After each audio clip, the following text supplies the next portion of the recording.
For Biafra must be restored, for there is nothing the enemies can do about it.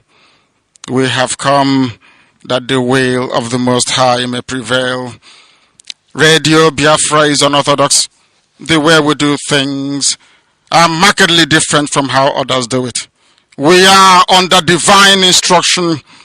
We have come that Chukwokika Biama may take control of these very proceedings this evening, for we are nothing without him. O Elohim, Chukwokika Biama Purimi Henine, unto thee we repose all that we are. Do not allow your children IPOB to be put to shame. Do not allow us to be devoured by the hands of the wicked. Do not allow us, O mighty one, to fall prey to those who do not know thee. You will deliver us, not because we are righteous, but because of your mercy. Hear our cry and our supplication. We are not armed. We have not killed anyone. We have not jailed anyone. We have not done anything at all to warrant the level of destruction and carnage being visited upon your children. The same way Israel suffered, so is Biafra suffering today. And if you, Elohim, can deliver Israel, so will you deliver Biafra. That is our hope. That is our anchor of everything that we hold dear as a race and as a people. You brought Biafra that light may come into Africa. You gave us hope because we are in a continent of hopelessness. And by thy grace, Biafra shall be restored. We shall be resurrected. We shall crown our efforts with the glory by the grace of the Most High himself. We are not strong. We do not pretend to be strong.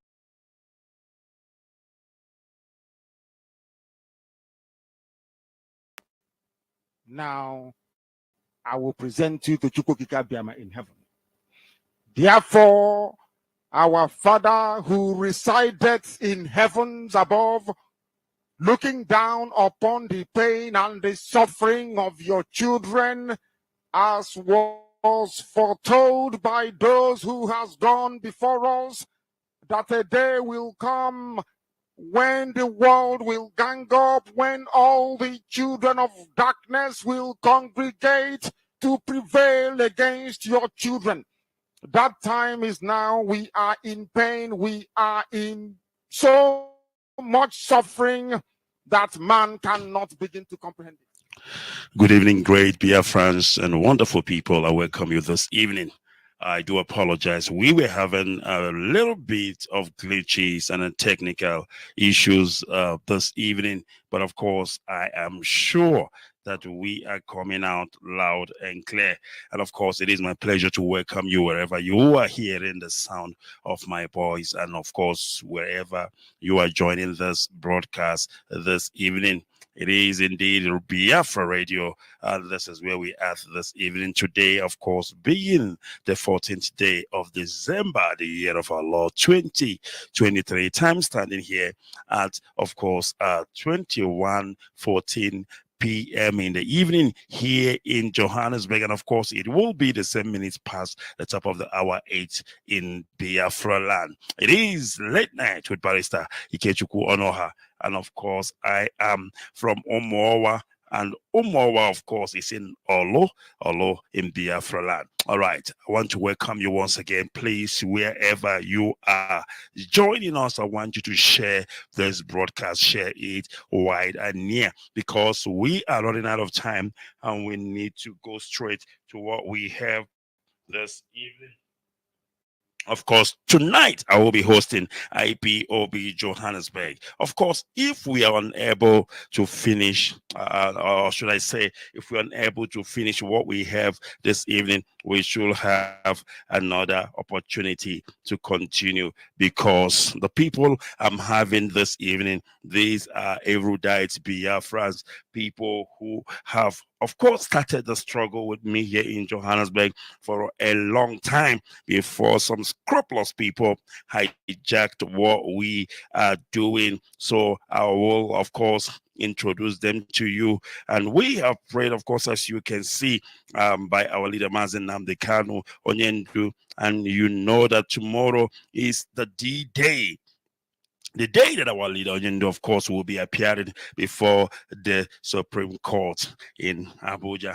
And of course, we know that Elohim will take control. We expect nothing but the release of Onyendu Mazi Nnamdi Kanu. We don't care what anybody say or what the people think, but indeed so, Onyendu Mazi Nnamdi Kanu will be set free. Indeed so. All right, we are proceeding, and of course, I don't know. I don't know if my colleagues here are ready, because I would like to join them this evening to bring them to you. Of course, it is Biafra Radio. My name is Sabarista Ikechukwu Onoha. Of course, bringing you late night this evening. Of course, you know what late night is all about. It is where we bring you news, information, and of course, analysis. And here on this platform, we preach nothing but the truth, the whole truth, and nothing but the truth.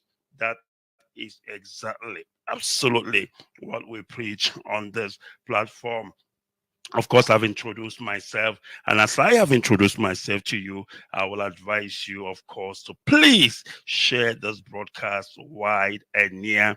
Share this broadcast far and near to everybody. Welcome once again. Good evening. It is late night with Barrister Ikechukwu Onoha here on Biafra Radio. Johannesburg is where we at. We are coming to you live and direct, and Elohim, he is in control of what we are doing. All right, without wasting time, I need to introduce my guest this evening, because we are running out of time. And like I told you, tomorrow is a date with destiny. Tomorrow is the day Elohim is going to intervene in our case. Tomorrow is the day Elohim is going to speak for Onyendomazi Nnamdi Kanu there in appeal, Supreme Court of Appeal there in Abuja. And of course, we expect nothing but freedom to Mazi Nnamdi Kanu. All right, let me go straight. I don't know if my colleagues here can hear me. Mazi, can you hear me? I think Mazi Chibike or Mazi Olewe, any one of you can please talk to me if you can hear me.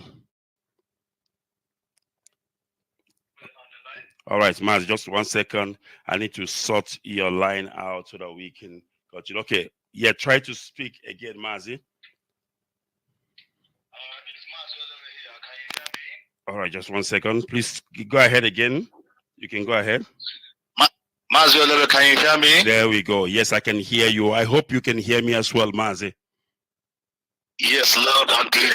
Good evening and welcome to Late Night with Barrister Onoha. Mazi, the whole world is listening. Please, I would like you to help me introduce the people that you will be, of course, speaking to Biafrans this evening. And then, of course, we will proceed. Please go ahead, Mazi Olewe. Good evening, great Biafrans. My name's Mazi Chukwu de Elma Olewe. The Deputy Zonal Coordinator, Johannesburg Zone, by the grace of Chukwu Okike Abiyama. I greet you all, great Biafrans, far and near. We thank you for your audience this evening. I am here to introduce my fellow comrades who will speak to Biafrans on some certain issues that is going on here in South Africa. that is hindering the release of our leader and some other issues. Please, I welcome Mazi Iwundo to introduce himself and speak to Biafrans. IPOB One Family.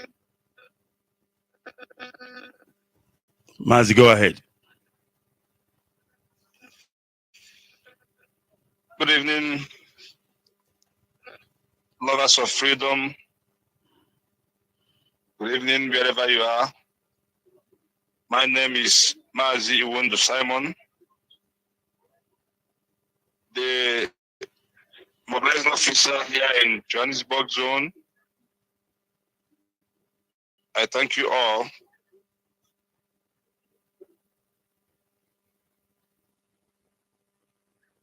There we go.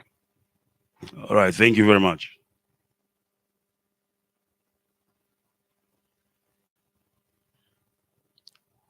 All right, I don't know if you are hearing me. Please go ahead.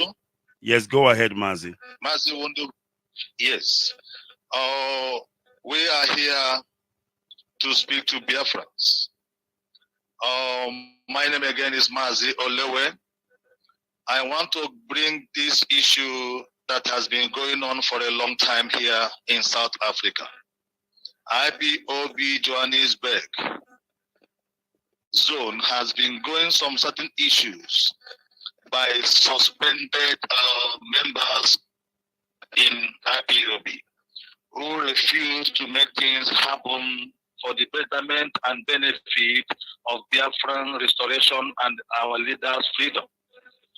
I want to bring in to Biafrans that we, Johannesburg zone, Pretoria zone, Western Cape, protested at United Nations for the release of our leader on the 26th of April 2023, which happens that so our former national coordinator, Mazi Okechukwu Ikenga Uguragu, which his real name is Emmanuel Egwato, and Emmanuel Isimri and co. Stop members of IPOB Johannesburg, Pretoria, Cape Town, try to prevent us from having our protest with some members of DOS, which tried to interrupt our protest in United Nations.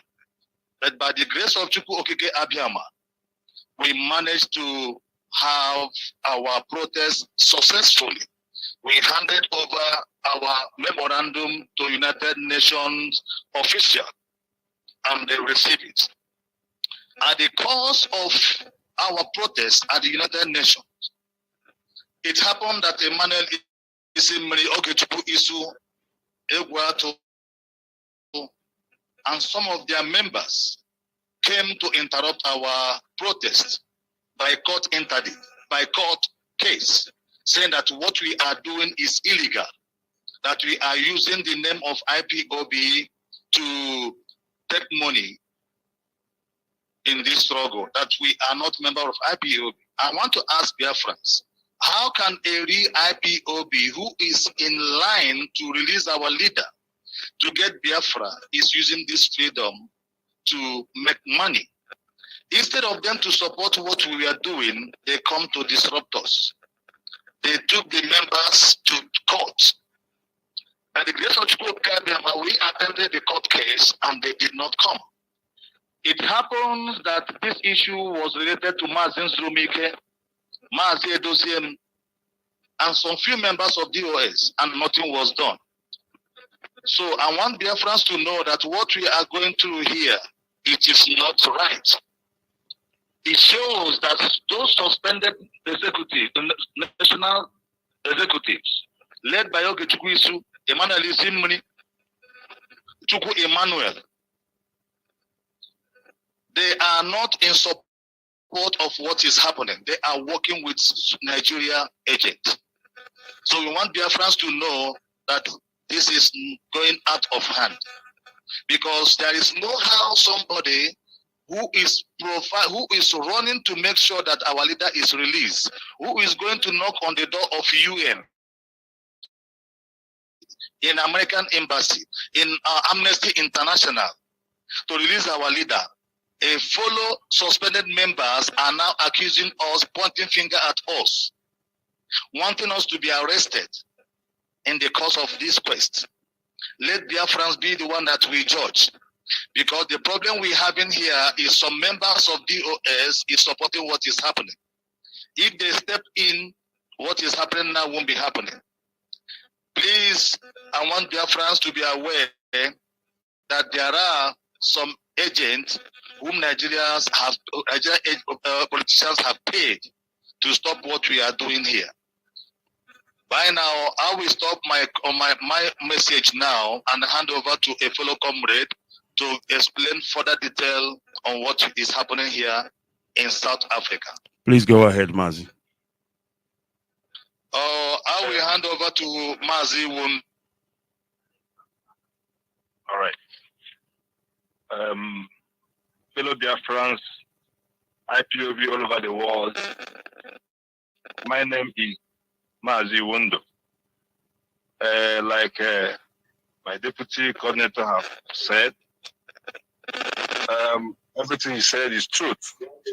But what we experience, what I and one of my comrades experienced on the 7th of December 2023 at the consulate of Nigeria, we were directed, as we requested, on a normal way of having permit to go on protest.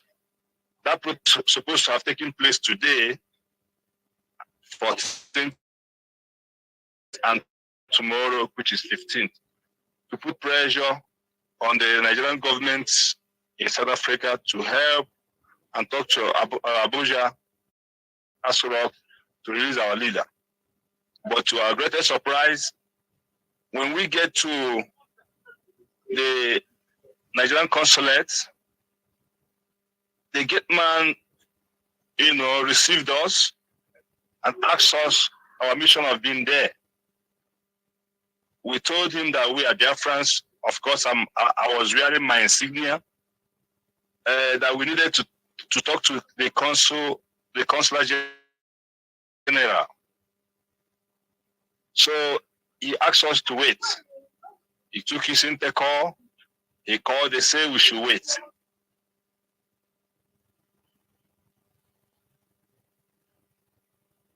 Mazi, continue.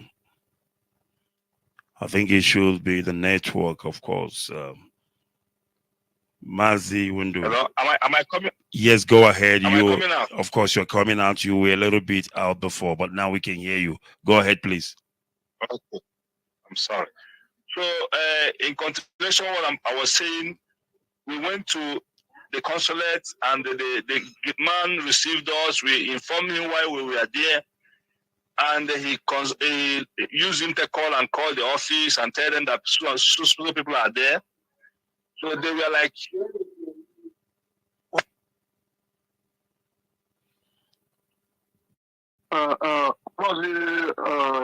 Chief, and continue.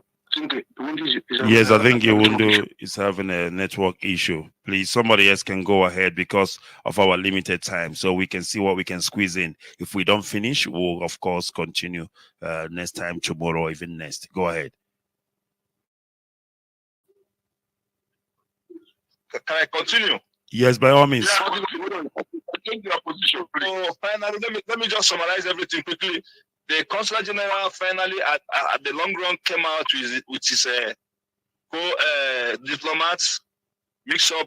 Majority of them was Igbo extract, Yoruba, and the Fulani.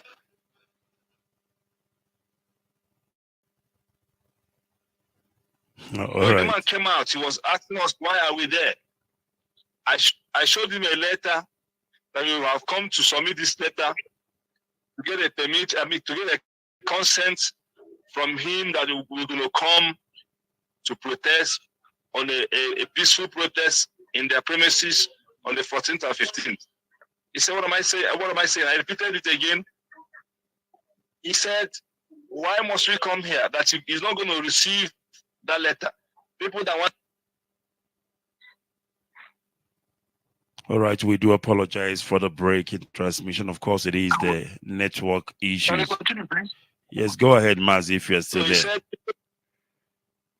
people that are trying to divide the country that he's presenting is not taking the memo. So the people, they are now saying that we should leave.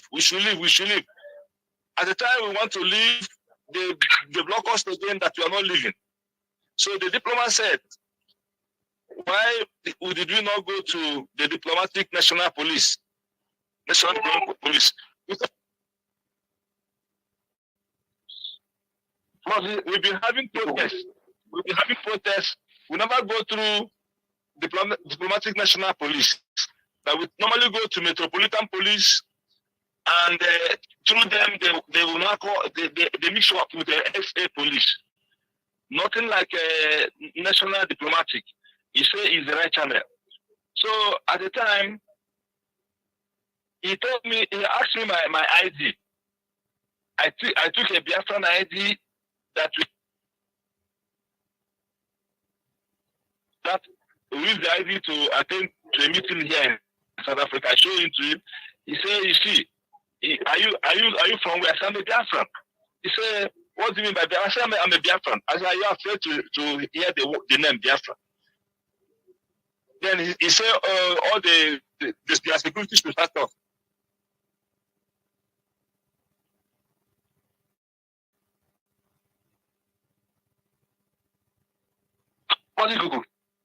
Can you come in, please? All right. He's having a technical problem. He said, let him complete that is story. Okay, so after all said and done, they called police for us. They called National Diplomatic Police. The National Diplomatic Police now saw that we have come there on official visit to take a consent from the consular.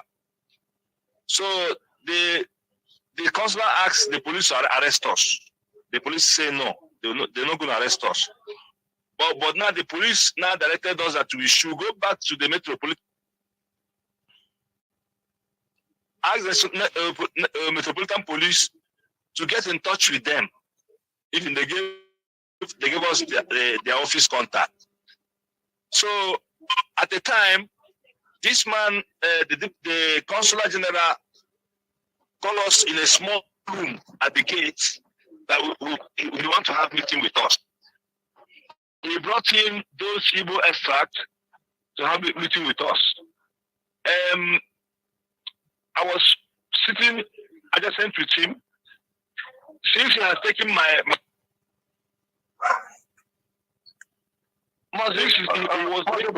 ID.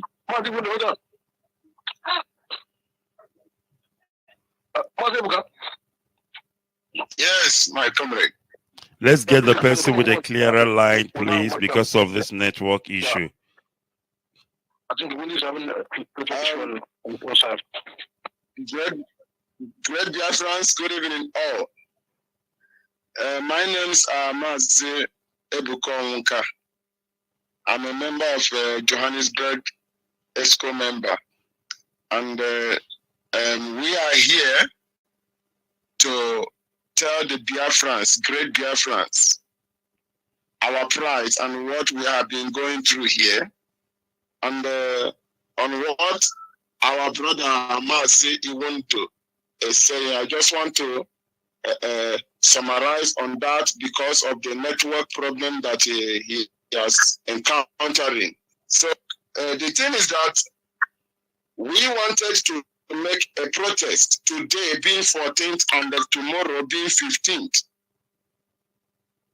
in Nigerian consulate for them to make sure that they compare their court to do the right thing tomorrow, being 15th of this month, December. So arriving there, then we procure all the necessary steps that we're supposed to. The councillor gave us the permit that we need. The JMPD gave us the permit we need. But now coming to the Nigerian consulate, little did we know But they have been working with some of our IPOB members who claim to be IPOB members. But we didn't know that they are dining with our enemies. Then for that reason, they tried to get us arrested in Nigerian consulate by their diplomatic police. But on arrival, the diplomatic police find out that we are there on official visit. And we are there on official purpose, that we are not intruders, as they claim that we are. So at the end of the day, we were let go. We were set free to go because our hands are clean. We are fighting a just cause. Great Biafrans, I want you guys to understand whom your real enemies are. Your real enemies in South Africa is here. My comrades, our brother Isimiri Emmanuel, he's the one that the consulate called to tell them that why are they meeting the wrong people again, knowing that them themselves that have been working with them. So this is what happened, great Biafrans. So I don't know who our enemies are now. For you to judge, what are we fighting for? Are our enemies? Are we the ones that are fighting to release our leader, the enemies of Biafrans, or the people who are kicking against the fight to release our leader? By right, we're supposed to be there today, tomorrow, to protest for the release of our great leader, Mazi Nnamdi Kanu. But our oath is working, and we're going to see. I remain Mazi Ebuka Jonathan Onwuka. Thank you very much, Mazi.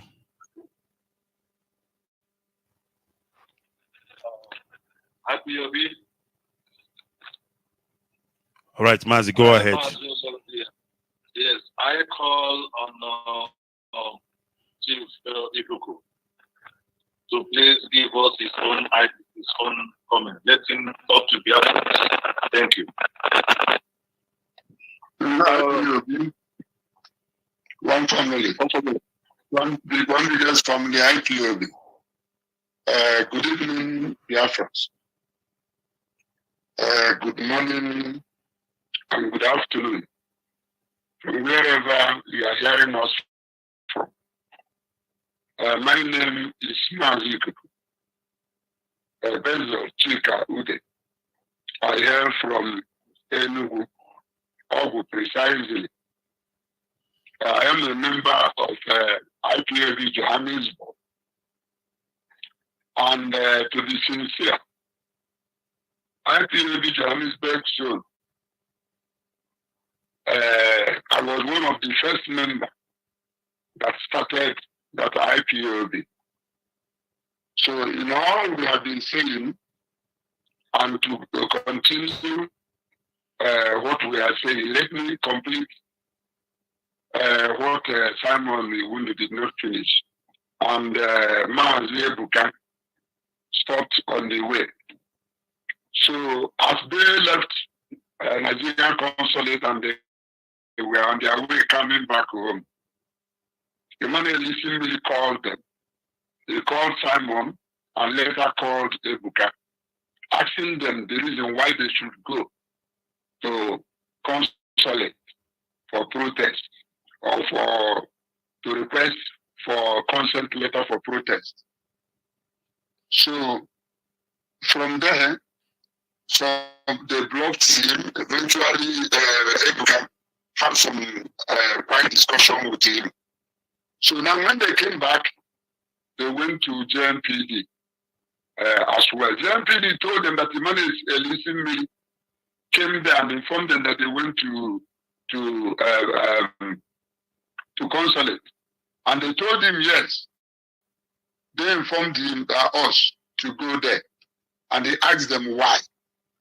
That didn't they know that we were expelled IPOB, that they shouldn't have given us that such a permission. So later Emmanuel left. So when they came there, they told them to give them this information. They said, okay, because of this, they're going to have meeting with them That was yesterday. So yesterday, we went there. So when we reached there,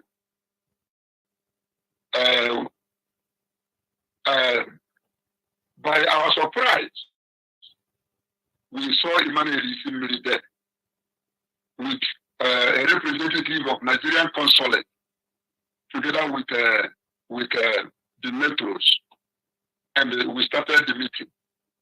Then during the meeting, Emmanuel Isimiri continued to emphasize that we are expelled IPOB, that we have no right to have a protest in Joburg.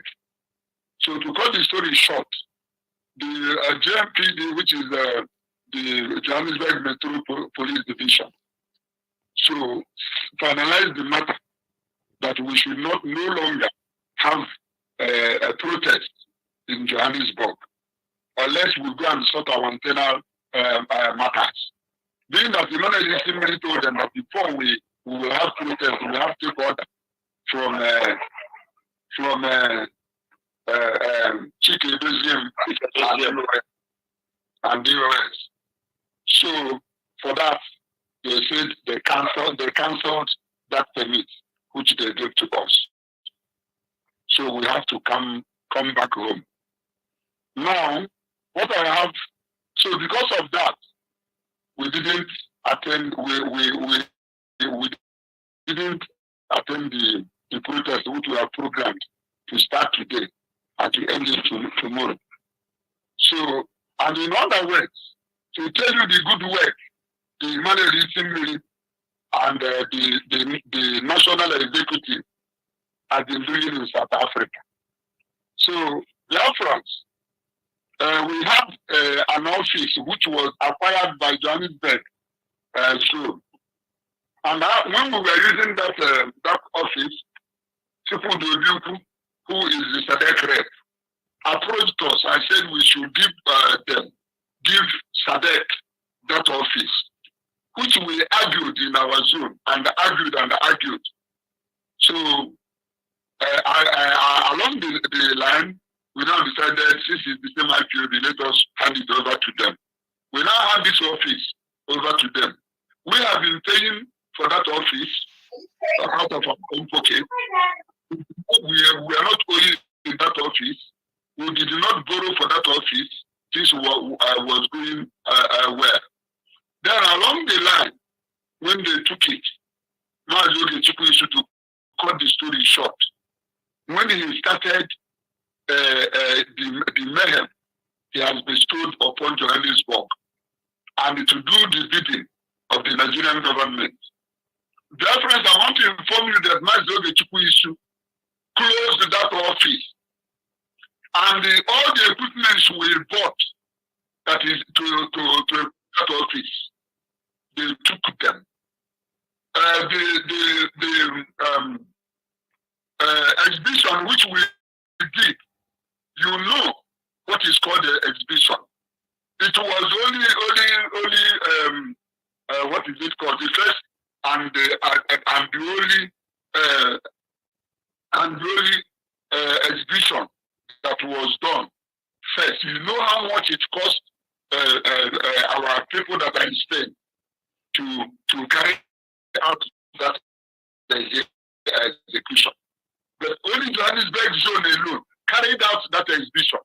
All the equipments we bought, all the drawings we did, the paintings we did, they carried out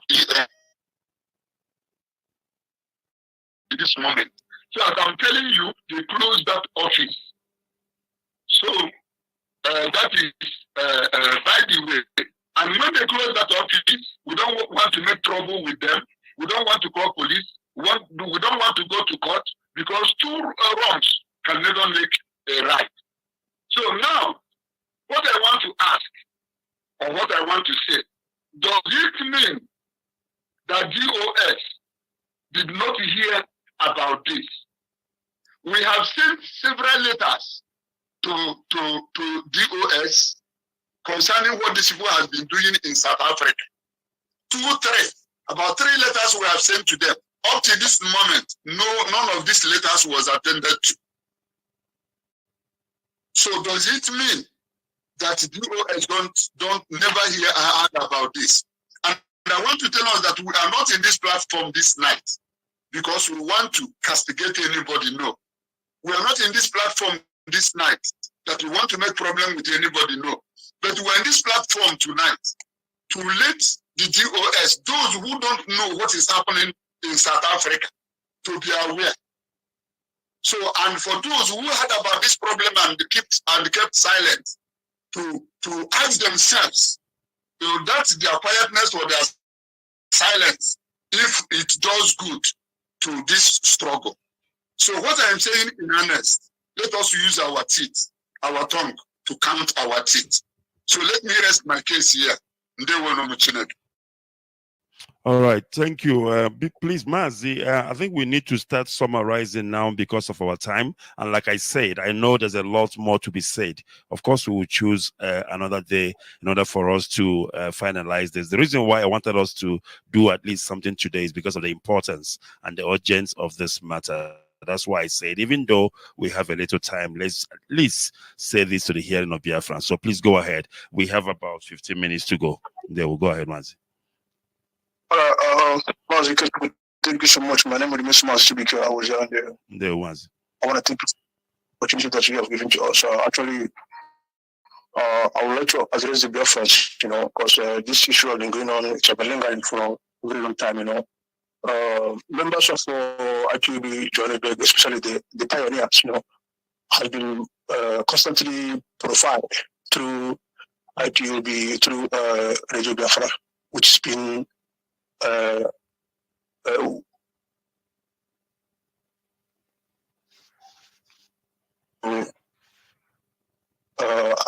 has been used as a weapon, it has been used to it has been used in fighting members of Joburg. They have weaponized their IPOB radio, weaponizing and profiling our members. There was a time when Mazi, Tony Muzulmiki and Ogichukwisu came to the platform of Jonathan, to castigate our members and lay all sort of lies on the platform. And we also asked Mazi, Jonathan, and Mazi Foma to give us the same chance so that we can as well address the Biafrans, and as well present our own view of the case, and we were denied that assets. So, as it stands right now, I must tell you that it's so absurd seeing people of Biafra or IPOB members who claim to be freedom fighters fighting against the release of our leader, or fighting against any positive move or any positive impact that will pressurize you or any other international organization fighting against freeing our leader or any positive impact. Now, on the current executed today and tomorrow, actually, almost every protocol has been finalized. We have finalized from the GMPD. We were sent to the councillors. We got authorization from the councillors. Then on getting to the GMPD,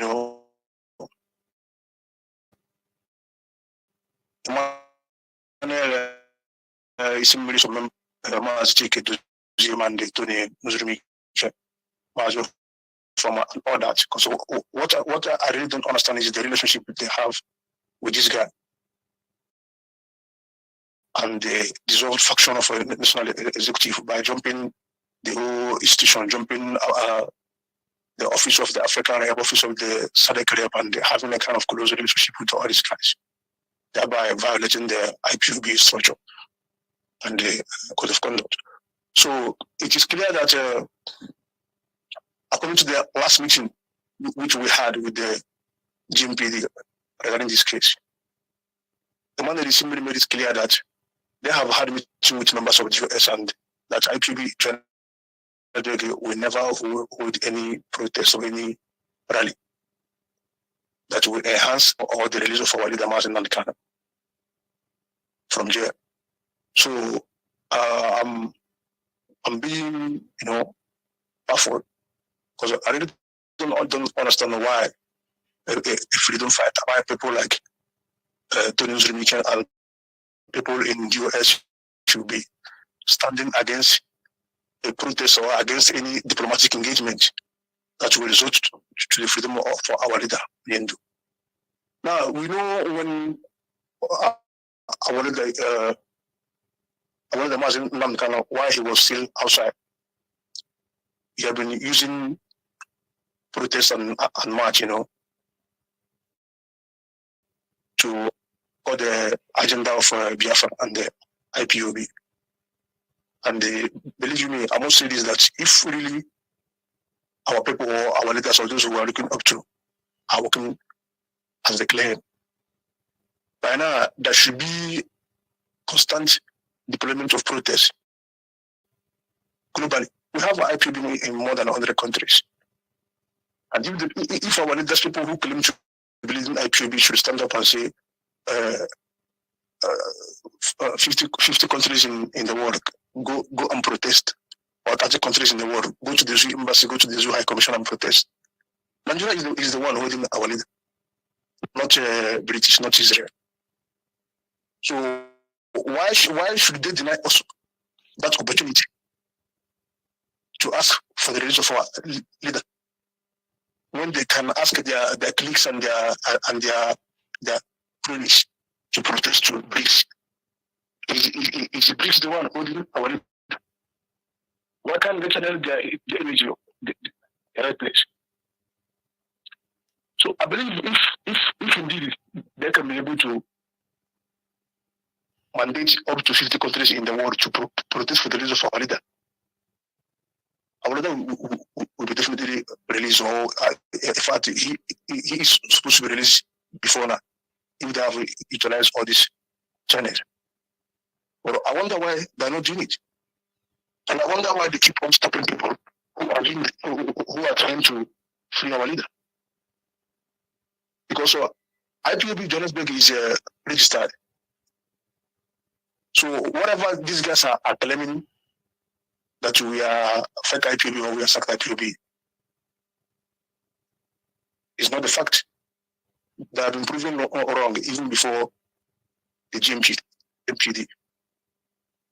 But the bond they have with these guys, they have with people at Nigerian consulate, I just don't understand how a freedom fighter would be in good terms with its enemy. You have heard from delegates who sent to the consulate how they were intimidated and harassed. But the same people who intimidated them collaborated with Isim and co, who are claiming to be genuine members of IPOB.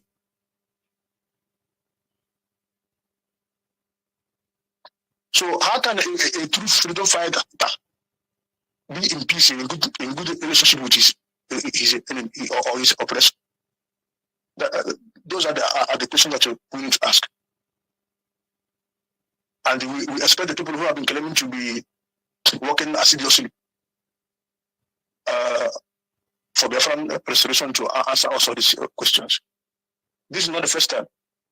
When we went to United Nations to protest for the release of our leader, the same people fought tooth and nail to stop that protest. We succeeded. They went further to take us to court with our money. They collected the sum of 70,000 rands from our account. IPOB, the new account that has been shouting. My own money is still in that account before the whole issue surfaced. These guys use our own money to take us to sue us to the court. 70,000 rands is equivalent to 6 million naira. They never use this money to sue Nigerian High Commission or Nigerian Embassy for or Consulate General for denying the release of our leader, or for violating the court order that was issued. In 2018, we protested at the Pretoria when Jubilee visited. South African police shot on our members. These comrades never sue South African police for shooting IPOB members.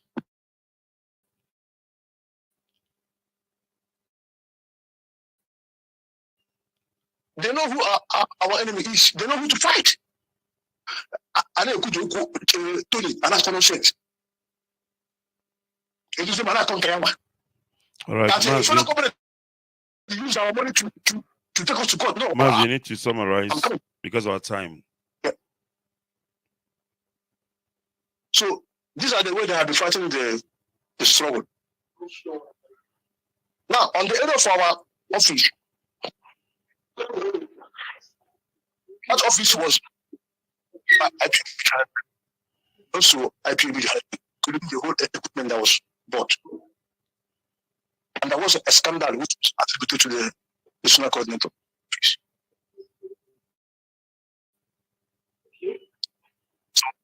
So they broke it because the key was with the welfare head.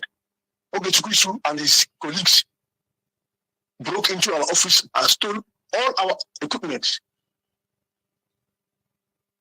All this matter was reported to the US and the current leaders of IPOB. They did nothing about it.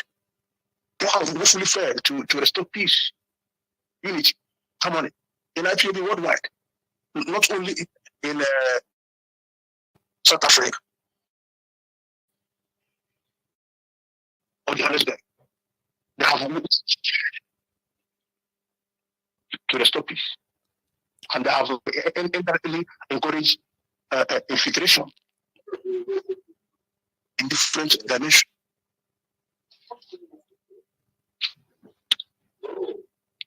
So, our voice here. All right, Mazi.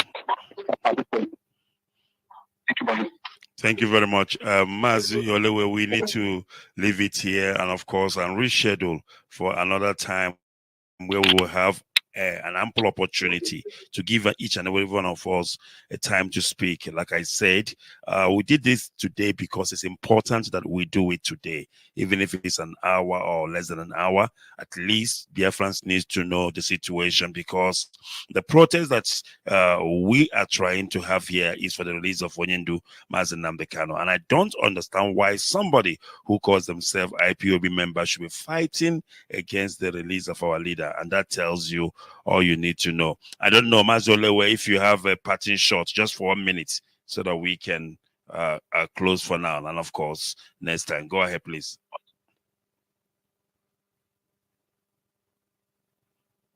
Is Mazi Olewe still there? All right. I'm not sure what is going on. Mazi Olewe, can you hear me? Okay.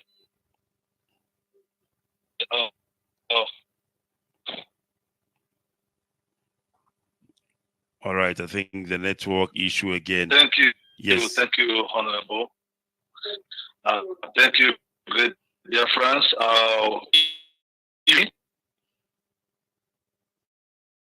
Hello? Yes, go ahead, Mazi. We are hearing you. Go ahead. Can you hear me? Yes, go ahead. Okay, I want to thank great dear friends for their time given to us today. We have a lot to exhibit to inform great dear friends.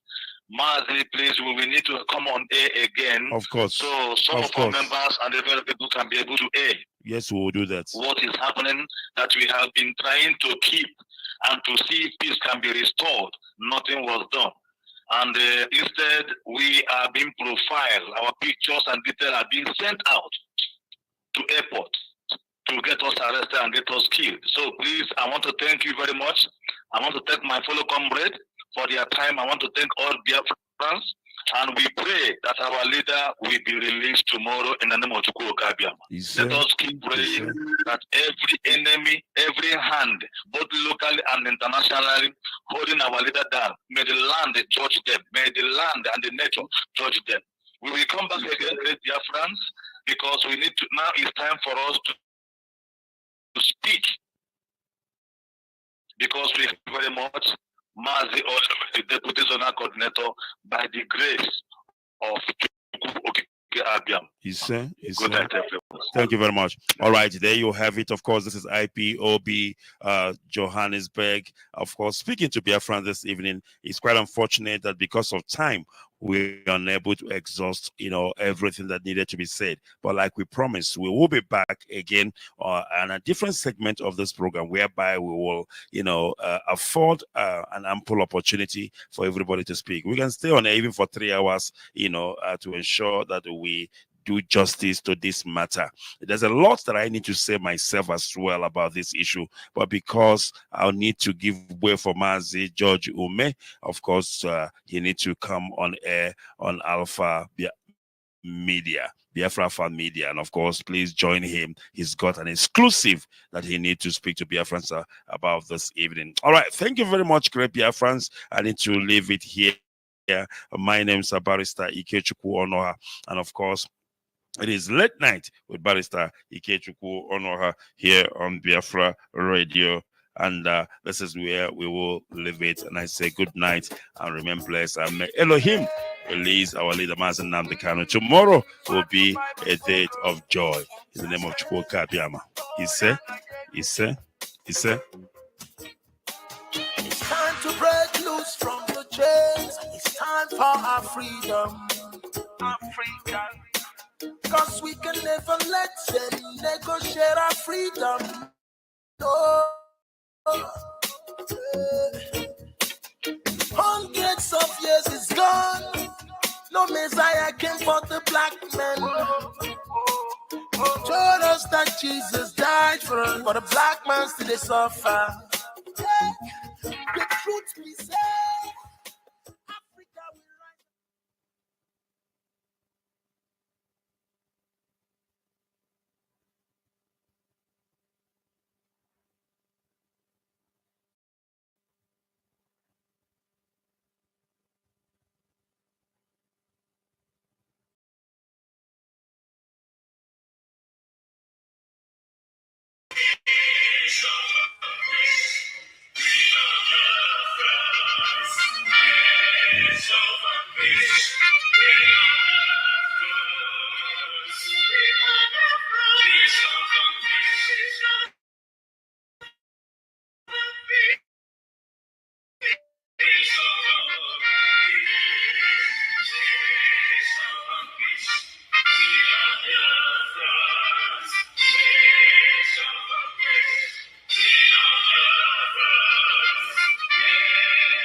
Israel, so will you deliver Biafra. That is our hope. That is our anchor of everything that we hold dear as a race and as a people. You brought Biafra that light may come into Africa. You gave us hope because we are in a continent of hopelessness. And by thy grace, Biafra shall be restored. We shall be resurrected. We shall crown our efforts with the glory by the grace of the Most High himself. We are not strong.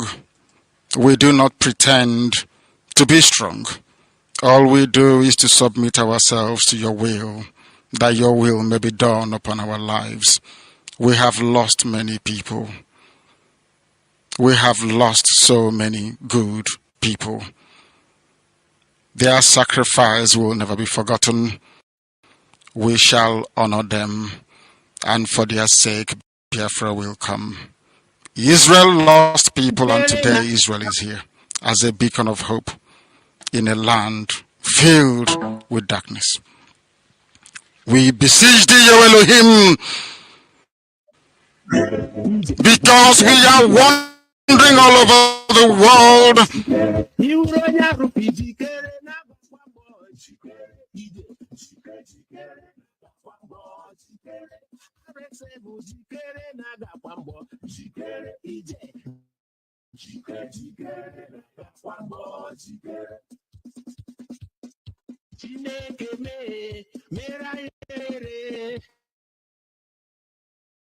Kamandiro gachanyo, Kamandiro gachanyo, Kenu mabawase, Kamandiro mabawase, Kamandiro gachanyo. Good evening, fellow comrades and lovers of freedom across the globe.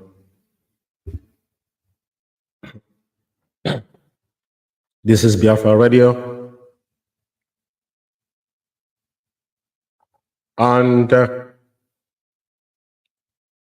it's 39 minutes on top of the hour here, United Kingdom, 8 p.m. And today is the Wednesday, the 13th, November year of our Lord 2023. And my name is Amaz George Chukume. I reside here in United Kingdom, and this is Biafra Radio. This evening, we have come again to bring you the good news within IPOB family across the globe, most especially the upcoming quote of our leader. Everybody, every hands must be on deck. As Onyendu warned about the fifth colony, we must pay attention to the reality before us. This time around, it's not a round of people, gravitating around them. So there's no need, there's no room for shenanigans. It's either you are in or you're out. And this evening, I'm going to go through a couple of things this evening before I proceed. A lot has been happening, and this is our national radio, and it shall be kept secret as we have promised. And the upcoming, I call it what I call that is a travesty. Onyendu have got no case to answer in the zoo court of law. As everybody knew, what happened to our leader was a crime against humanity. And there's nothing anybody can say to actually, to utter the reality that we are in, because a man was kidnapped in Kenya and kept for 8 days and tortured, an extraordinary rendition to the Zoological Republic of Nigeria, and there is nothing whatsoever that he required to answer into the court. Jurisdiction or judiciary will never take a place as long as crime have taken place, because it's prohibited in the African Charter. That's their own law and domesticated in the zoo so-called constitution. So what we are doing this evening is we are like a vigil to upcoming charade, or the travesty, I call it. And regardless what is going on, one thing is certain, that at the end of this journey, one thing must happen, that Biafra shall be restored. Our leader is still there. The only beacon of hope you must pay attention to is the big elephant in the room is still standing. Without any provocation, our leader still remember whom he is. He said, and I quote, that any day he dreamed, he said it's not any day he dreamed of betraying Biafra, if Chukwu Abiyama did not destroy him and his entire household, then you know that Chukwu Abiyama does not exist. And they have not disappointed us because, and I'll quote again, he said he will sacrifice anything sacrificable. He said it in his father's compound in our follow Quebec, and his two parents was both sides. He's standing in the middle of them and his wife in the other flank, and he said, and I'll quote, he said, I will sacrifice everything sacrificable, including my two parents and he said, my kids. How many people have said something like that and stand upon it? That is why you must not allow yourself to be deceived or hoodwinked. Only one, and I repeat again about the fifth colony.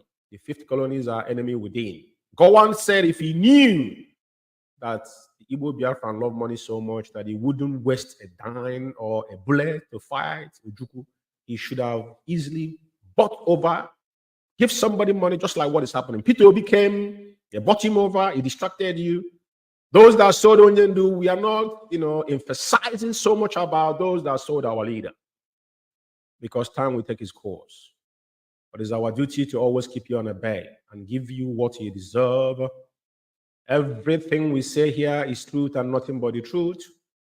We are on a fact check movement. IPOB was found only, and we shall be white and whiter than snow, regardless whatever might happen. Doesn't matter who is involved. We are not shaking. Mazen Nankan is still in the SS dungeon. That's what counts. If Onyendu could have given up, I will still worship Mazen Nankan till the day I die. This is my own personal view. I don't care what Mazen Nankan has done. For the sacrifices I've made, some of you are jumping up and down, praying to God, you don't even know who they are. The story they're putting somewhere, and every one of you have worshipped something you don't know. Aliens to you. But I've seen a man that given his life, giving his two parents, every sibling of his, every his offspring, still standing alongside with him. They never left him. That is what counts. And I made a vow that I will serve under Mazen Nandekan. I have never served under anybody in my entire life. Dedicated, never. Because I was born with who I am. But when it's submissive, without nobody pressuring you, that is priceless. Some of us join this struggle is not because of someone talked us in. We came here because God brought us, because a day like this must emerge. And that we shall be men that stand in the side of the truth. When you say only 100 men with clean heart, that Chukwu Abiyama will give us Biafra in the path of God. That being said, tonight, I got a specific stuff I need to touch in tonight before I move forward. But firstly, our leader Mazen Nandekan have communicated very, very precise. We don't have issue with whoever that want to have sympathizing with our leader. Mazen Nandekan is a leader of a nation, but he must hearken to his words. Whenever Mazen Nandekan make a pronunciation, it automatically become a law. You must abide to, you must follow to it, regardless who you might think you are. Because when our eminent special counsel put up a tweet that Onyendu won, that we must be very careful and be vigilant about the 50 colonies. Some of you do not understand what he meant. But I'm here to tell you that our leader is a man that predicted the future. Nostradamus, of all people, the foreseer, prophesied about our leader, that the man will rise from the east to liberate his people, that every single one of them is going to turn against him. Look around you today. Every single individual you see, anybody that wants to have a follower on Facebook, they will become a sympathizer of Mazen Nandekan. That is not why we are here. You are free to do whatever you want to do, but worst thing you must not do is that thing Onyendu have asked publicly. Our leader was, since Onyendu was rendition, 30 months in counting. The first time he spoke to us in the court, he said that he wants Biafra land to be peaceful. That is why I'm here. That alone tells you all you need to know. Now, our legal luminary, which is Barrister Aloy Jumako, have come out, a special counsel for that matter, put up a memo specifically requesting that everybody must, all those people that are fermenting problem in Biafra land must not dabble with Onyendu's name on IPOB. You know, when things change tomorrow, they say, oh, they're fighting each other. But now we are giving this as a warning. Very, very important that people take account of what they do. You can form your group, you can do whatever you want to do. No one is stopping anybody to go ahead. When you say whatever you know that will restore Biafra, go ahead and do it. As well, if you know something you must do to Biafra not to be restored, do it as well, just like they're doing today. But it does not deter us, because our leader is the only thing that matters to me. To every hardcore IPOB should understand that everybody, even the world themselves, and I'm going to play some video here, because the reason why is that the international community knew that Mazen Nankan could easily collected money and walk away. But they are watching. Perseverance is what people are watching. Celebration is what people are watching. Mandela spent 27 good years in prison, even though at the end he didn't get what he wanted. But at least he sacrificed 27 good years in Rhode Island for his people. He came out and emerged as the president of his country. He ruled for 8 years, and the rest is history. Today, Malema is still there. So that brings me tonight again. There's a memo I want to flash here. The reason being is this. This young man has been advised not to mention Mazen Nanakana in anything he does. They have now recreated every name that have ever emerged in Biafra agitation, those that have come to looking for money. So the same thing, it's like, you know, I don't know why our people cannot move forward. Anything our people knew, they will abuse it. Now, every name you hear today is not something that is Aryan. It's only IPOB came. No one has used that name before, and it was an issue. Because Onyendu said, and I'll quote, that even when they were together with the MK3 here, this Biafra is seen today was formed. Then they say they don't want to talk about, they don't want to answer Biafra when they get there. Onyendu said, now, we are indigenous, and that name we must answer. Biafra in exile, I think this one they are doing, I think is the 5th or the 4th one. It is not something new. All this whole thing, we have no issue with you. My issue is this, because those that are within are the people that give room to this. This is what Nyamodo asked for, and that's what they are accusing today. But I tell you what, Onyendu said, only 100 men. But he said our women must come with us. Whether good or bad, I don't know, but that is his word. And I always quote our leader, verbatim. Now, over time, Onyendu, there was a memo Nameka brought and said that Simon Ekpa's name must not, the DOS must not respond to Simon Ekpa. All these things, we're going through it. And I got no issue with whatever they do. Our people are gullibility of every Igbo man is the next to nothing. Now, I'm going to flash this memo here.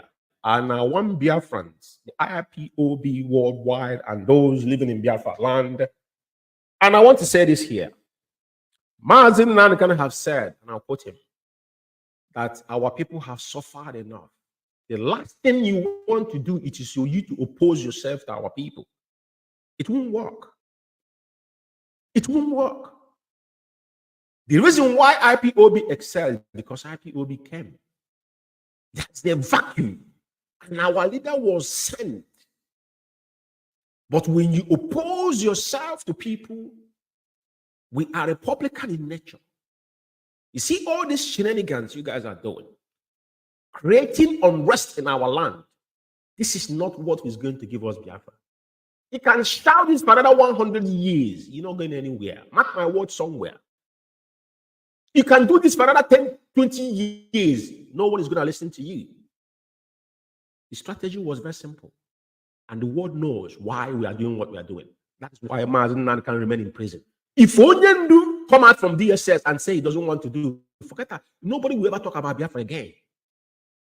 You see all this stuff? Nobody. The reason why some of you are still existing is because Mazen Nan is in prison. The world know.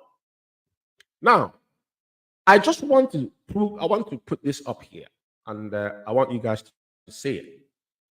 Because threatening our people, I don't think is ideally. Sit at home, IPOB started sit at home from 2016. We started sit at home. It is voluntarily, no threat was attached to it. Nobody was bullied. And we have achieved a lot, including our business. Everything we have done was volunteer. And today, if a couple people carrying AK-47 and fermenting problem in the villages, and after you've done what you've done, Onyendu said that ESN was not formed. We don't have ESN because whenever you go into small arms struggling, your own people are going to suffer. Go and study about Liberia and Sierra Leone war. Even Sierra Leone that was attempting coup the other day, which he has not settled yet. The way things are going down there, but I believe that they will not allow themselves to go back to where they were coming from. Because it's a small, lovely country. I could say is my if I have to go to Africa right now, that's the only place I can go to. I don't have no business at the zoo. So ideally, I could call that my second home if Biafra is restored today in Africa. Now, I want to say this to you guys. Everybody must not pay attention to this. Anybody that wants to sit back home on Friday, which is I think is a weekend, to honor our leader, is entirely up to you. But after that day, any other day that have been put on this memo, please regard it as some people that this is that the fifth colony Mazen Nandekan is talking about. I just want to make this abundantly clear. When Onyendu put the word out, the fifth colony, this is them. Every single one of them have got their own share. They have shared money. All of them from A to Z. They have gotten money from the system. The job they are doing is not for the interest of Biafran. Only thing they are dealing with is for their pocket. But those, because I won't say even a madman have a follower. Why do I care who follows you or who contributes money? It's not I'm not interested to know. My concern is that, and using Mazen Nandekanu name as your first point of reference, whatever you're demanding, what you are doing is not going to release Mazen Nandekanu. You have done it for almost 30 months. What happened? It's not going to release Onyendu. There's no pressure on what you're doing. You're causing problem in our land. It's a banditry. 2016-17, man was on the ground and things happened. And the zoo feel the pain. All this one thing and all this show, this is not what we are. This is not, we've gone beyond this on this struggle. People have died. This is not about buying and selling mentality and how much am I going to make. This is not why we're here. Very, very important. So I want people to disregard this fake. This thing has got nothing to do. At the end of the day, what they mean, they're igniting the zoo murderers to come to our villages and massacre our people. After they ferment problem, they will run away. And the zoo military now will invade our land and kill our people, and they complain. It doesn't work that way. ESN was formed as a vigilante to safeguard our forests and bushes. Our parents, our farmers, because of the Fulani marauders with AK-47 assault rifles, came into our land, pretending that they're headers and clean our people. That was the purpose of that. Butchering our people, nothing else. Anybody, anywhere saying contrary to this, they are the fifth colony. And I will stop it there. Now, tonight, I want to play a video. And Amnesty International did a succinctly put documentary about IPOB in 2016-17, what happened after all Hedley Jonicha and Aba High School. And at the end of the day, Amnesty was standing on their ground before they were threatened and they succumbing to the pressure. Oh, this particular audio, I want you to listen to this. And this is what Mazen Nandekano, before the onslaught on 2017, Onyendu gave them list of what he wanted in our land. Even the second Niger Bridge, they managed to, even the dead Buhari, I think they finished it. It was because of Onyendu and IPOB. That has been played out since 1960. They've been promising us about second Niger Bridge. I want to say something here. If he build house with gold, I want to repeat, if he build house with gold in Lagos and give it to me, even in Abuja, give it to me free, I don't want it. I don't have any urge for it. It is not what I want. I rather live in a thatcher house in my village peacefully. I knew what Lagos was. What I saw, I become still. That's why I don't feel sorry for anybody that they destroy their property. Only to warn you. Even though our internal leader came to trade fair, when they asked him to come and open it, he told them, take this market back. Even though Juku after he was ridiculed. But a man that have given everything in this life, some of them think he's a madman. Why would I feel empathy for you? Of course not. I don't care who it doesn't even if he's my blood brother. I don't give a monkeys about it, to be honest with you. Because some of them have advised them. I don't care. It's not my business. I want you to watch this video. Some of you have watched it, but I want to say something because this is what Onyendu asks. And now you understand the reason why IPOB stand in a path of truth. You think Amnesty International is doing this survey and coming out in the Zoo national television and telling them this in their face? You could see the face of the people.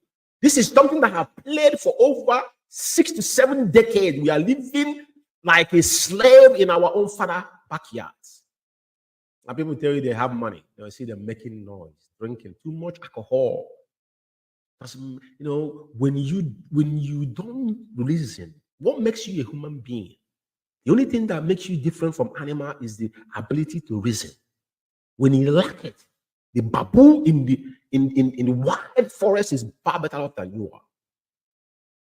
And sometimes I feel ashamed. But you know what? That's why God has brought us along with our leader. Because when I look around me, I know why Mazen can say only 100 men. I didn't say only do have a number. That's why I see people jumping up and down. We know what happened with COVID. A lot of people know because our people are always looking for where to, they like advertisement. They like advertisement. They like Mormon crowd, let's go. Where can we party and gossip? This is what our people, those bad and imbecilic. Now, let's listen to this audio, please. Power Media International. Igbos in Nigeria, 73% said sometimes or always they were treated unfairly by the government. This is last year. This is the highest rate of any ethnic group surveyed in Africa. In their view, they are sometimes or always treated unfairly by the government.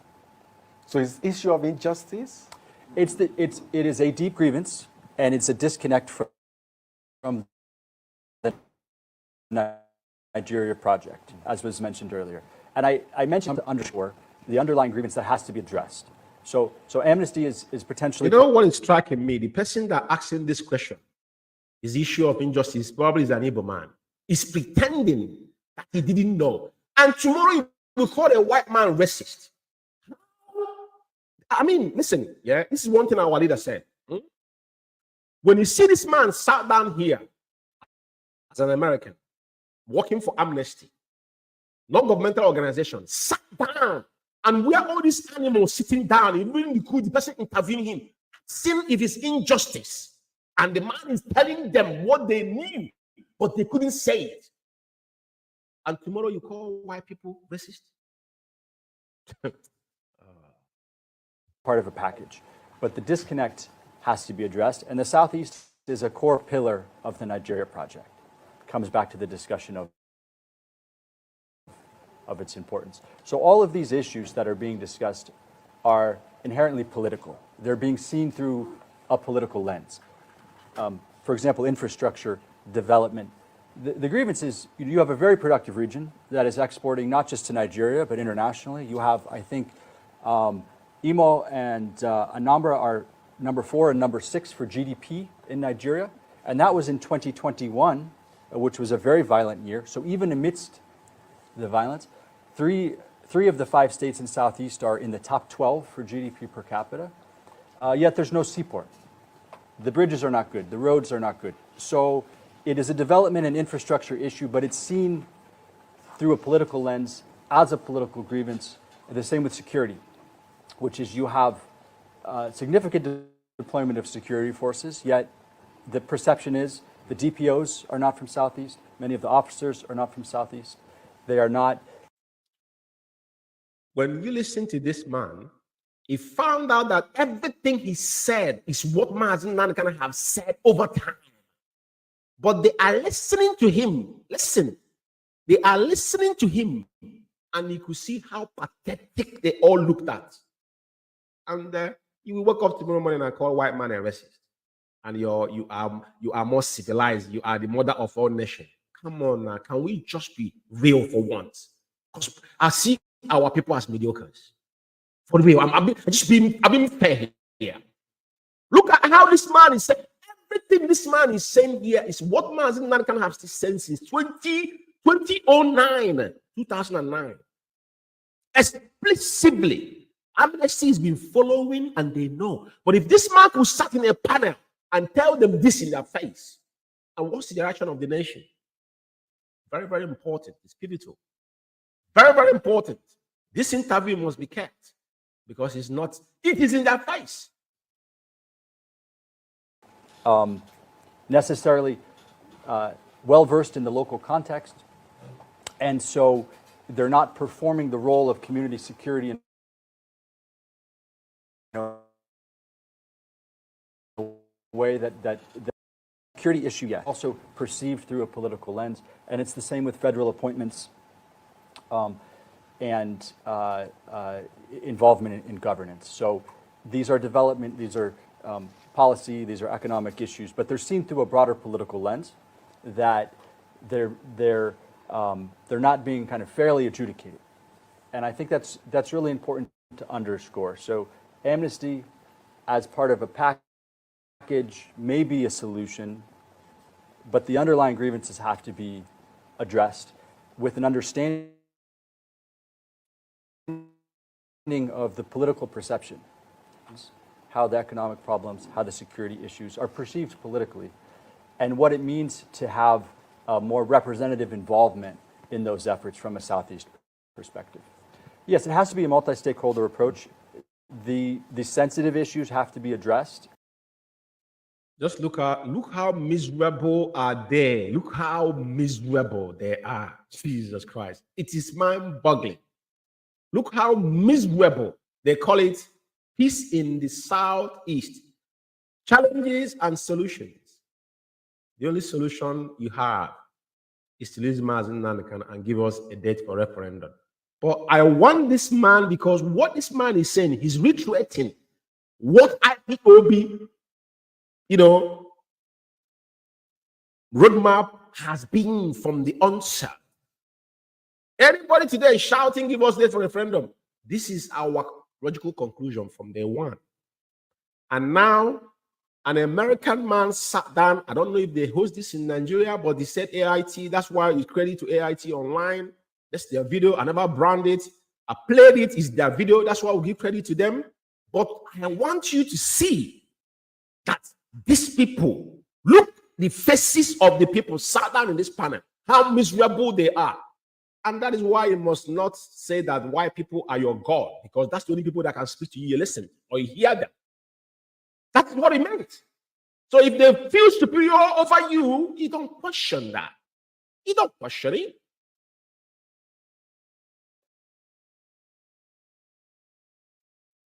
And there needs to be involvement of the key stakeholders as this initiative is doing.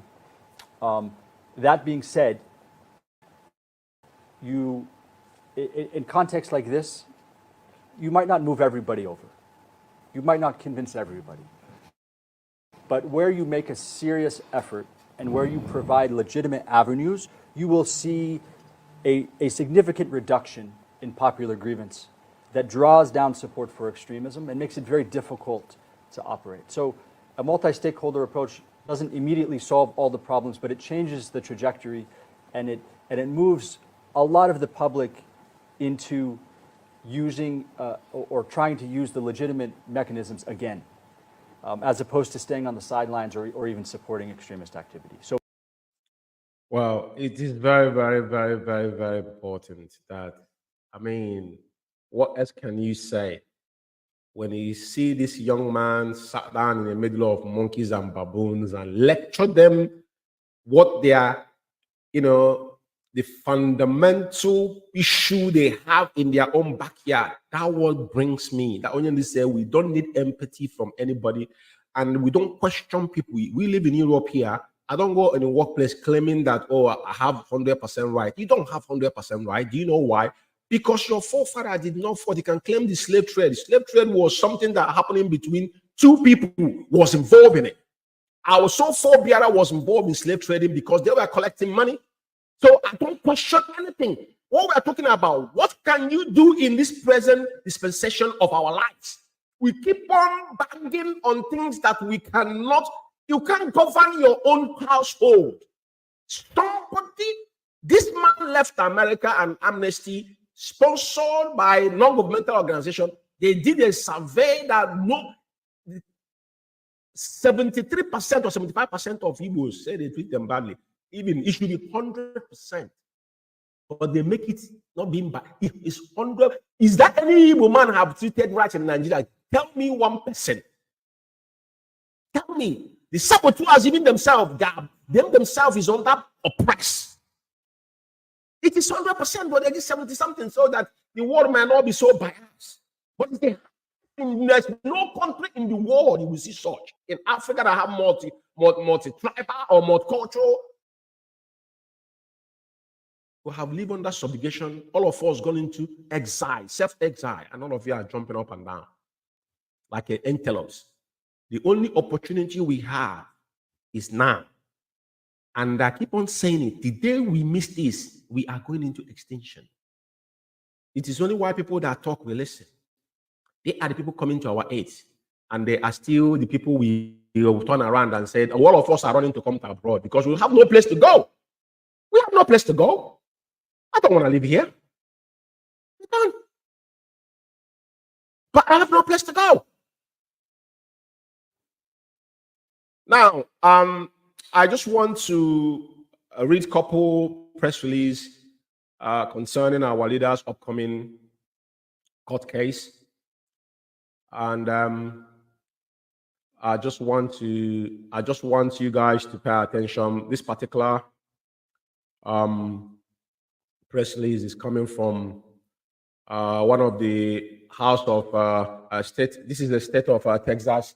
House of Representative Jarvis Johnson is being vocal to us and is being sympathetic, and is, this is a people of goodwill. So we have to read a couple of it, and Bruce Fema as well. They have the beam light, just like what Amnesty have done now. This is perseverances. Our leader is paying that price. It's an ultimate price. Those that have died, including his two parents, they were not died in vain. And today, if you look around you, regardless of what is happening around us, you must be proud. One thing, that the Iroko tree is still standing. Now, I'm going to go through this particular press release, and it reads, Representative Johnson calls on the Nigerian Supreme Court to order the unconditional release of Mazen Nnamdi Kanu on December 15, 2023, the Nigerian Supreme Court will decide whether or not to affirm the multiple unchallenged judgments to orders from various legal jurisdictions which have called for the unconditional release of Mazen Nnamdi Kanu MMK in bracket. The consensus of legal opinion within the outside Nigeria expect the Supreme Court to affirm this paraton judgment and orders. The undisputed facts are as follows. Mazen Nnamdi Kanu was extraordinary rendition by the Nigerian government from Kenya, in bracket GON, from Kenya on June 27, 2021. Then and now, he is the leader of Indigenous People of Biafra, IPOB, in bracket, a non-violent group advocating for an international supervision referendum to solve the Biafra issue within the Nigerian polite. Recently, on October 30th, 2023, the High Court of Enugu state held that the classification of IPOB as a terrorist group by the GON, which is Nigerian GON, and the Southeast Governors Forum, contravened Section 42 of the Nigerian Constitution. It follows that the representative and the future treatment of IPOB, its leader and members as a terrorist group is illegal and per se discriminatory. Therefore, there is now no valid legal basis for the continued solitary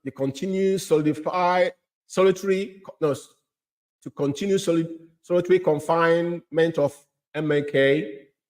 Many of Nigerian courts which held previously up on the matters, including the High Court in Umuahia, Abia State, the Court of Appeal in Abuja, had also reached similar conclusion and have ordered for the immediate and unconditional release of MMK.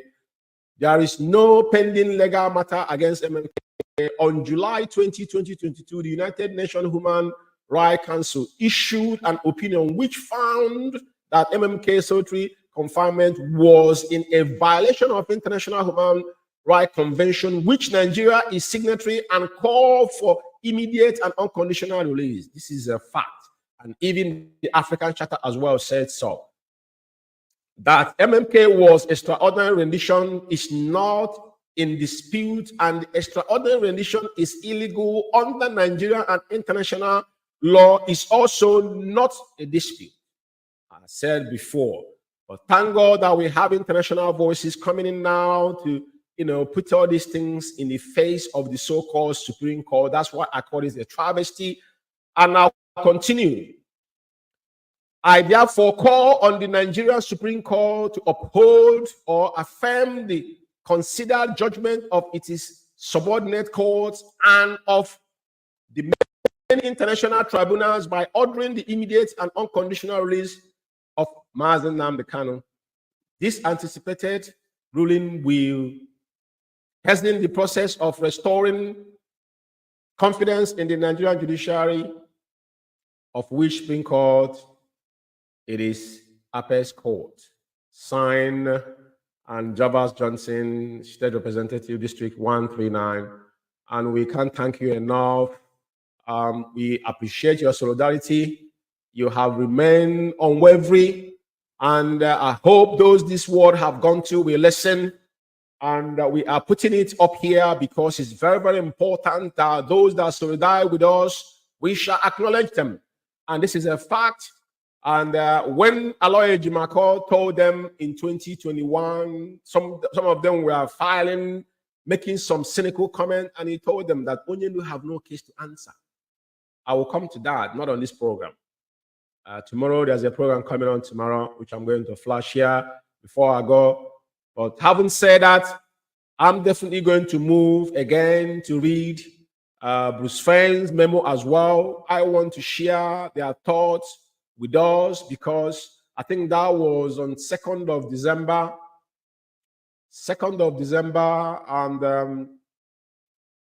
Bruce Fenn actually put up a memo again about our leader, which we are going to see here now. 1 second. I have to upload it because I want to read their own words. It's not going to be mine. It's definitely going to be their own words. Why is this not coming up? What is your problem? 1 second.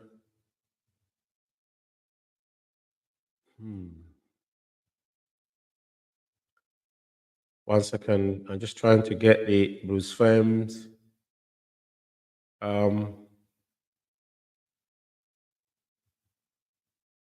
Let me get Bruce Fenn's press release. Then I will continue with you.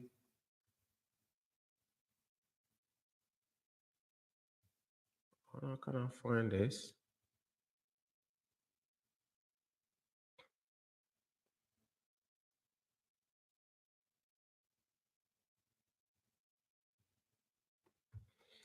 Okay, yeah. I just need to get this firm. Probably I'm gonna read it without putting it up on the screen. I don't have a clue why it's not coming up. But this press release was released on 2nd of December 2023, and Bruce Firm. This is Bruce Firm says, "Don't collect bribe from the Tinubu government ahead of Mazen of Nnamdi Kanu's rulings." U.S. lawyer Bruce Firm writes Supreme Court on the 3rd of December. The Supreme Court we on the 15th rule on Mazen Nnamdi Kanu case against the Nigerian government concerning his illegal arrest and detention at the Department of State Service, DSS in bracket Bruce Firm, the International Council to Mazen Nnamdi Kanu, the term leader of Indigenous People of Biafra in bracket IPOB, has written to this is from Sahara Reporter, written to Nigerian Supreme Court to reject bribes from President Buhari's camp and not compromise the rulings of court on the case brought by Mazen Nnamdi Kanu.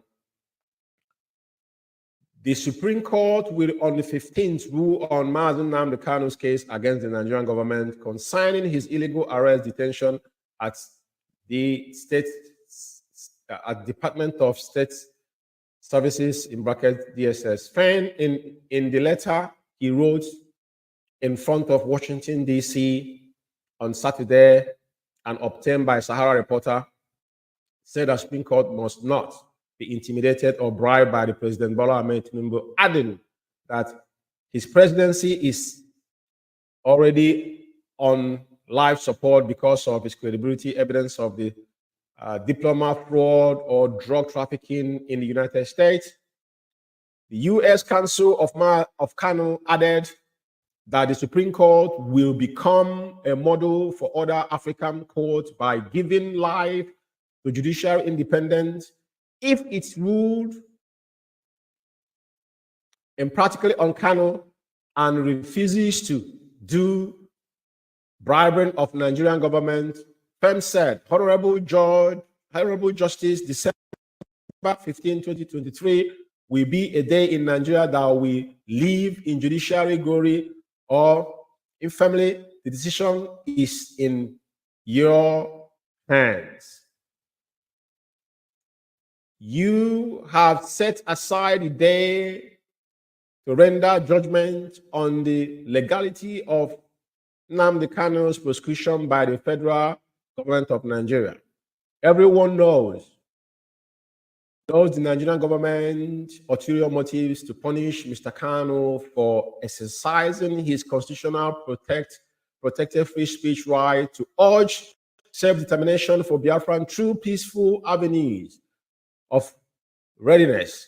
The court should not be blind to what all the world can see. Indeed, a Nigerian high court sitting in Enugu recently held the Nigerians outlawing indigenous people of Biafra in bracket IPOB, headed by Mr. Kanu for advocating self-determination, was unconstitutional.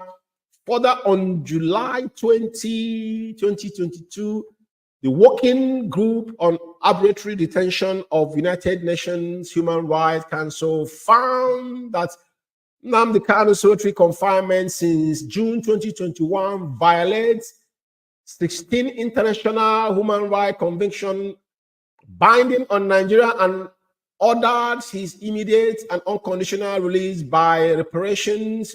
The Nigerian government has lawlessly ignored the working group's decision for over a year. The Nigerian government did not deny that it had conspired with Kenya to have Mr. Kanu kidnapped and tortured in Nairobi and subject to extraordinary rendition to Abuja in June 2021 and committed multiple crimes against his person. This crime following an attempt Nigerian government assassination of Kanu's on September 14, 2017. That was an onslaught. 28 men fall, including Jack, which was legally condemned by the High Court of Abia State on June 19, 2022. The cornerstone principle of law, stemming back many centuries, is that crime should not pay. To rule against Nnamdi Kanu will permit the Nigerian government to profit from its own crime and embolden more of the same. Under international law and practice, Biafrans have been denied the right of self-determination through a free and fair independence referendum arranged and conducted by a neutral international body at the South Sudan enjoyed in 2011. This norm of international law is not reserved for Africa alone. The United Kingdom, where I reside here, offered Scotland a self-determination vote in 2014. Witnesses, Canada offered Quebec a self-determination vote in 1995. In both cases, independence failed because the United Kingdom and Canada treated all their citizens even-handedly and under the rule of law. That's even-handedly, sorry, pardon me, even-handedly and under the rule of law. Nnamdi Kanu is seeking to undo the wickedness and arrogance of the British colonization in Nigeria. Amalgamation of the distinct people, including Biafran, Yoruba, and Hausa Fulanis, was compelled by British missionary guns in 1914. Nigerian boundaries were illegally at birth born on the cynical chant, whatever happens, we have got the maximum guns and they have not. Not a single African had a say in Nigerian boundaries, which endure today as legacy of British lawlessness and a colonized policy of divide and conquer. Nigeria has been a chronicle conventional artificial state since independence in 1960. Legal and moral responsibility lies with the United Kingdom. I said it before, UK is the one holding Mazen Nnamdi Kanu, even though our leader is a British citizen. Makes it more complex, if you understand what I mean. To support Nnamdi Kanu, to expel the crude, unlawful remnant of British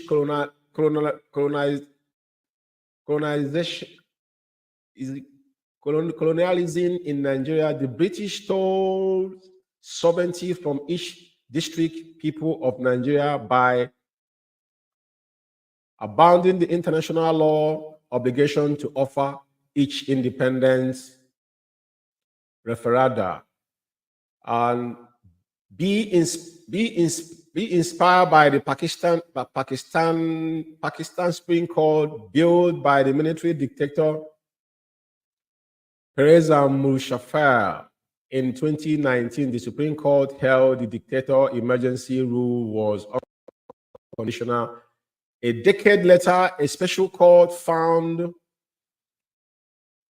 Musharraf guilty of treason for suspending the constitution and sentenced him to death. Pakistan's law applaud both decisions as lawmakers in the rule of law. Do not be intimidated or bribed by President Bola Tinubu. His presidency is already on life support because of credibility, evidence of the diplomat fraud and drug trafficking in the United States. A decision in favor of Nnamdi Kanu will be overwhelmingly applauded by the Nigerian lawyers, a high watermark in the rules of law and independence of the judiciary. The court will become an instant candidate for a Nobel Peace Prize. Nigerians uphellings would begin to abet. Additionally, you would become a model for other African courts by giving life to judicial independence, the secret of domestic tranquility. Make December 15 finest hour of the Supreme Court of Nigeria. All eyes will be upon you. With deepest respect, Bruce Pham. And once again, we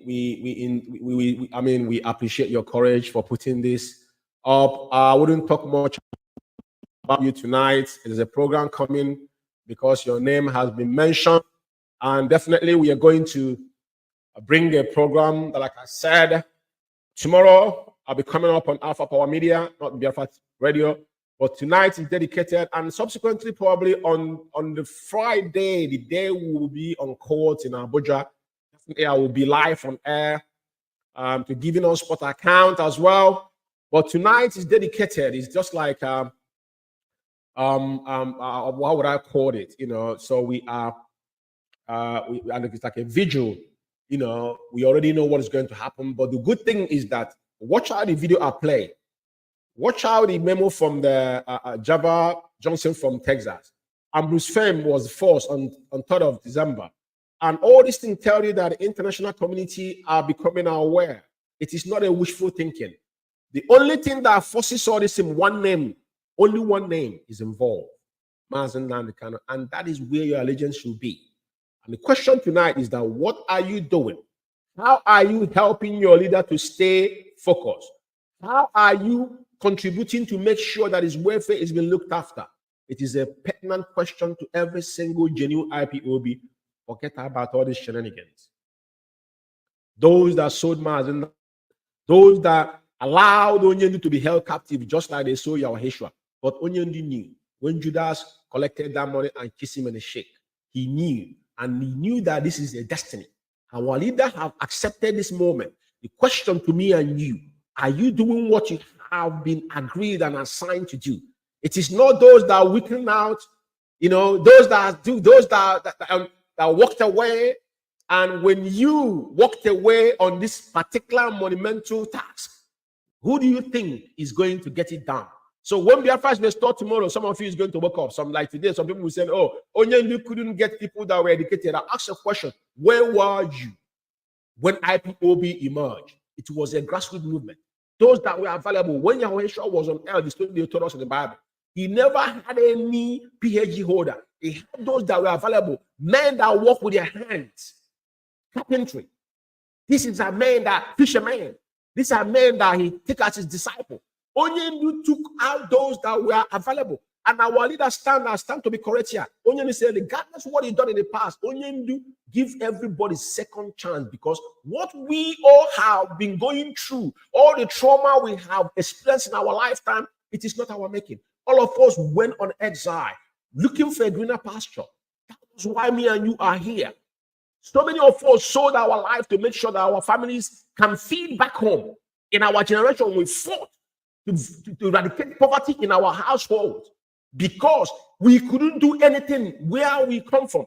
Today, we saw an American man telling you the marginalization and subjugation of average Igbo man in Biafra at large, because it varies. Even our brothers in the neighborland, the 12% they are getting from their own resource was Ojukwu that bargained it for them. It was 6% before. It was 6%. It was our internal leader bargaining for them to push it up to that 12% or 13% they're giving them. In their own, what is in your own backyard? Someone will suppress you. And we are saying that we are human beings. You know, we should be quiet in any country we live. I've been honest with you. Listen, you see why people, they are tolerant. Regardless of what they have done to us, they are the ones still fighting for us. None of us have stood up and fought. Even when any of us stand up to fight, we will kill that person. Those that have fought, Bob Marley, Kwame Nkrumah, all these people that fought will remember they were murdered by our own same people. The same thing is happening now. So the voice of the voiceless is Biafra Radio. And thank God, as long as men walk this earth, as long as men drink water, He's only man. He's only one that could take vengeance for us. Our hands are clean. If you know what I have done, come out. I don't have secret.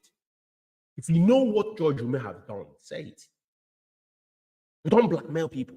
If I ever say what you do, it requires, because people need to know the truth. And that's what our job is here. And that's what I brought IPOB where we are, with no apology to anybody.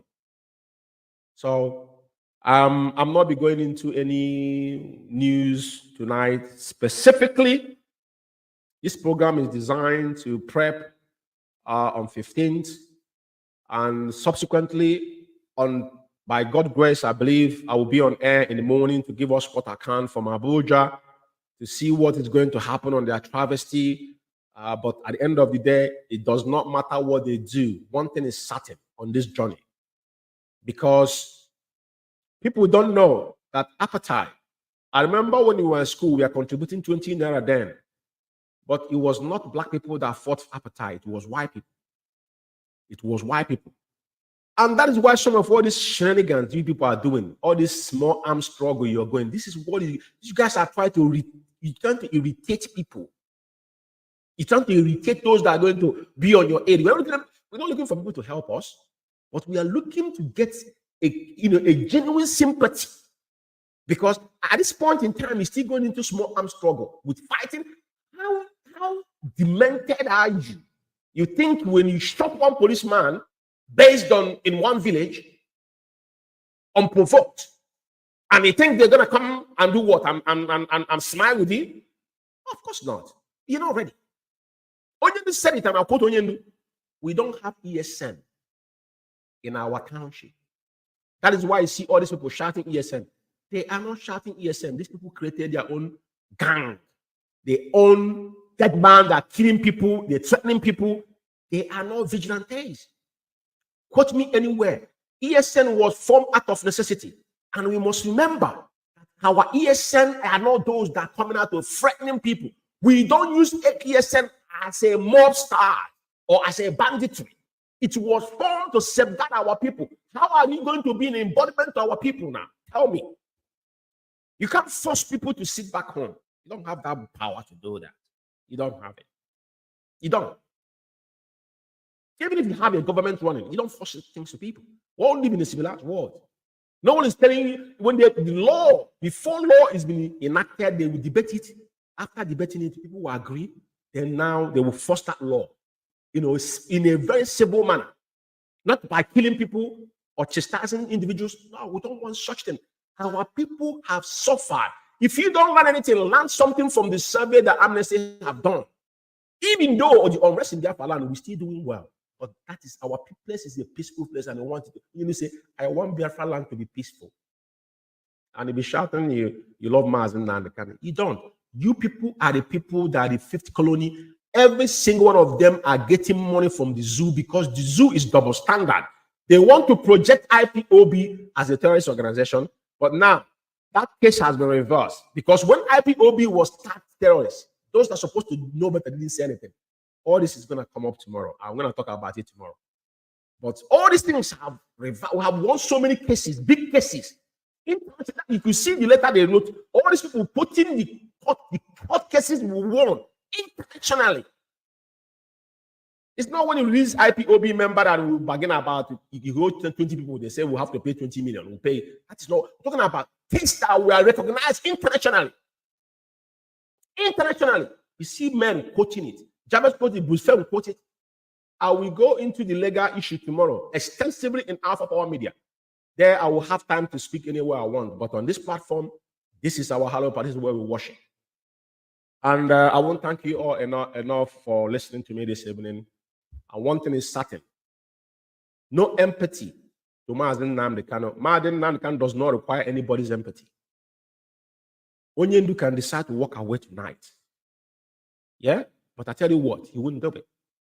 Because he's on a mission. The question you should be asking yourself, what are you doing?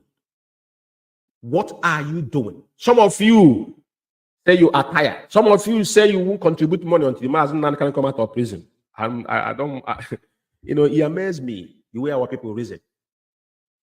A white man, I've told you that almost 73% of Igbo people say they treat them badly.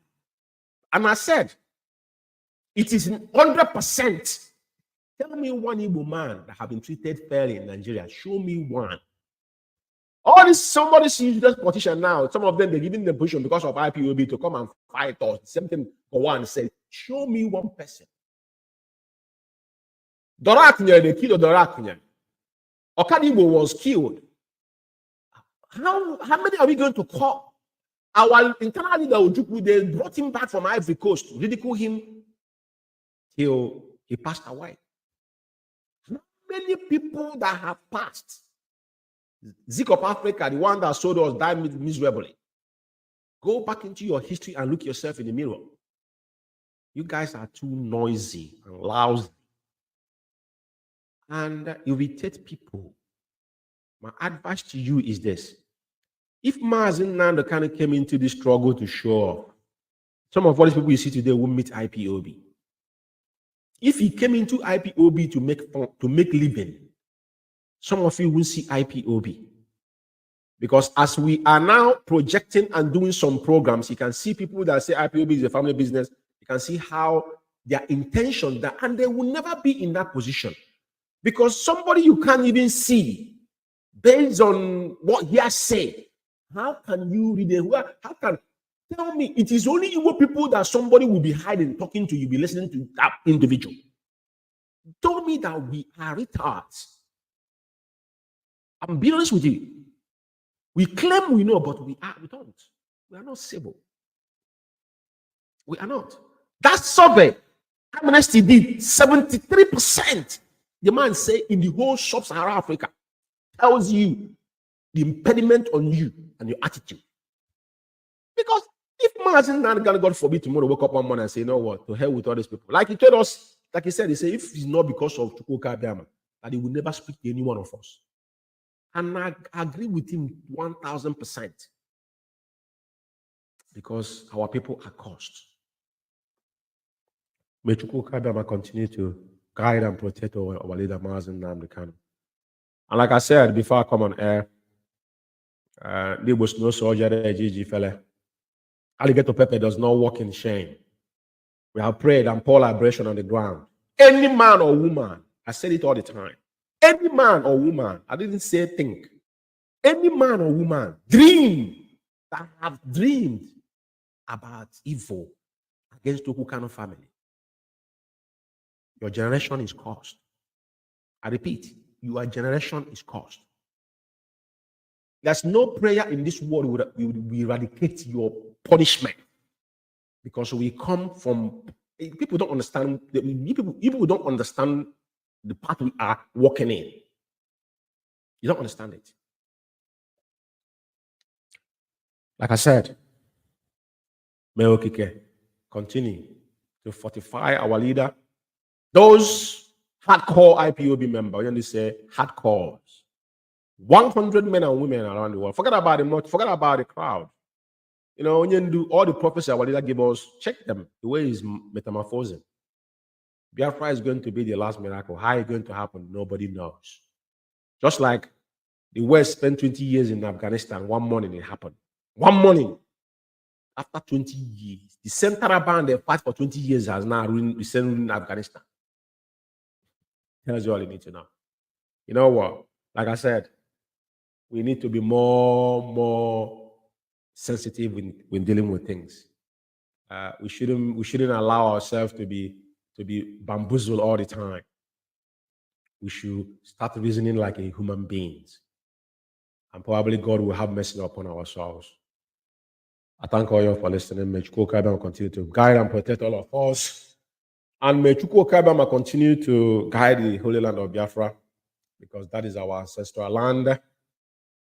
Every man that wishes evil, evil shall be your companion. And our hands are clean, like I said, our hands are clean. We wish no man no evil. IPOB is found under purity, and we are white and whiter, and to know whatever we say is what we see. You can't bribe us. We can't compromise, not now. Nothing in this earth will compromise us. And this whole app platform will remain as sacred as it is until Biafra is restored. And I'll be signing out from here, United Kingdom. It's good night from here. Thank you for listening.